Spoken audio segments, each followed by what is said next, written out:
এখন আমরা দেখব 43C এই প্রবলেমটার সলিউশন। সো প্রবলেম স্টেটমেন্ট কি? Integration of dx by sin x cos square x।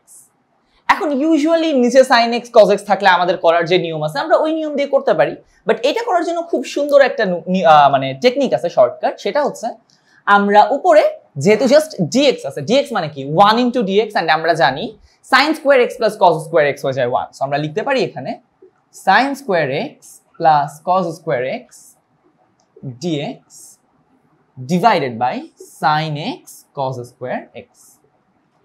তাহলে এবার যদি আমি আলাদা করে দিই তাহলে থাকে sin square x by sin x cos square x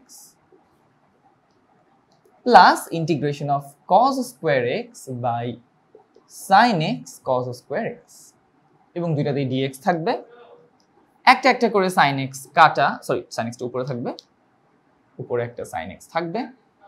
so এখানে এটাকে যদি আমরা আলাদা আলাদা করে লিখি আমরা এইভাবে লিখবো 1 by cos x into sin x by cos x। যেহেতু নিচে দুইটা cos x আছে, সো দুইটা cos x কে আমরা এইভাবে আলাদা করব, cos x cos square x আর sin x টা থেকে যাবে। এভাবে আলাদা করার কারণ হচ্ছে যে আমরা sec x tan x আনতে পারবো, যেটাকে ইন্টিগ্রেট করলে আলটিমেটলি আসবে sec x। সো এখানে cos স্কয়ার x কাটা sin x উপরে চলে গেলে হয়ে যাবে হচ্ছে cosec x, রাইট।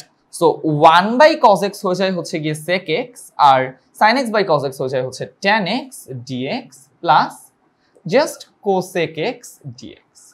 এখন sec x tan x কে ইন্টিগ্রেট করলে কি হয় আমরা জানি already, sec x plus cosec x কে ইন্টিগ্রেট করলে হয় ln cosec x minus cot x plus c, and এটাই হচ্ছে আমাদের এই প্রবলেমের সলিউশন।